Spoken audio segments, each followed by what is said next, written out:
আসসালামু আলাইকুম গাইস। তো আজকে আম্মু দুধ পুলি পিঠা বানালো। অলরেডি এটা আমাদের সেকেন্ড টাইম। আমরা একবার বানিয়ে খেয়ে নিয়েছি আর কি, তখন ভিডিও বানাইনি। এটা আমার সেকেন্ড টাইম যখন হয়েছে তখনের ভিডিও। তো তার জন্য প্রথমে আতপ চালকে ভালো করে ধুয়ে শুকিয়ে নিই, মিক্সারে গুঁড়ো করে নেব। আপনারা চাইলে শিলে বাটায় গুঁড়ো করেও নিতে পারেন। তো তারপরে আম্মু এবারে চালের গুঁড়ো আর ময়দাটা মিক্স করে নিচ্ছে।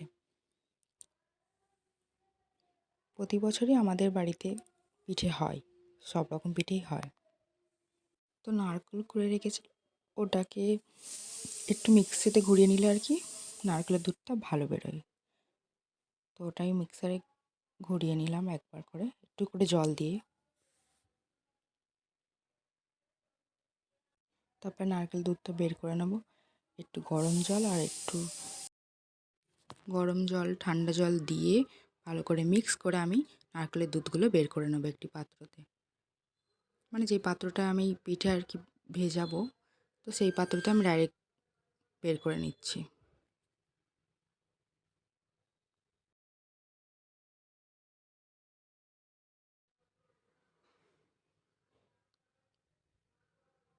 তারপর নারকেল দুধটা ফোটাতে বসিয়ে দেওয়া হয়েছে, ওতে এলাচ অ্যাড করে দিল আম্মু। আর সাইডেই পাটালিটা গলতে দেওয়া হয়েছে। তো তারপর তেজপাতা, স্বাদ অনুযায়ী চিনি আর নুন অ্যাড করে নিয়েছে আম্মু। তো তারপর এটাকে ফোটাতে বসিয়ে দেবে আর কি। তো আমরা এখানে পাটালি আর খেজুরের গুড় দুটোই ইউজ করেছি। ঠিক এরকম কালার এসে গেছে। তারপর দুধটাকে ফুটতে সাইডে রেখে আমরা ময়দার ব্যাটারটা করে নেব। আমাদের পিঠের ব্যাটারটা করে নেব। তো একটু করে গরম জল দিয়ে আর আম্মু এটা গুলতে শুরু করে দিয়েছে।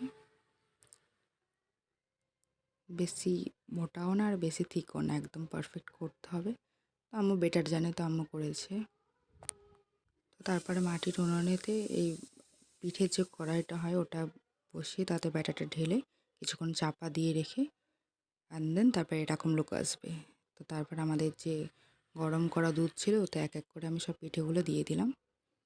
দিয়ে ওভারনাইট আমি চাপা দিয়ে রেখে দিয়েছি। ওভারনাইটে এটা ভিজবে আর কি।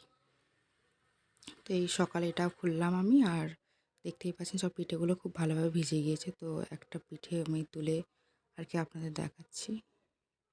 এত গাঢ় দুধ হয়েছে নারকেলের, আর পারফেক্ট কালার আর কি। তো শীতেতে তো পিঠে মিস করা যায় না, পিঠে বানিয়ে তো খেতেই হবে আর কি। আমাদের ফ্যামিলিতে তো হয়, পিঠে বানিয়ে খেতেই হবে। তো এরকম বানিয়ে খেতে পারেন।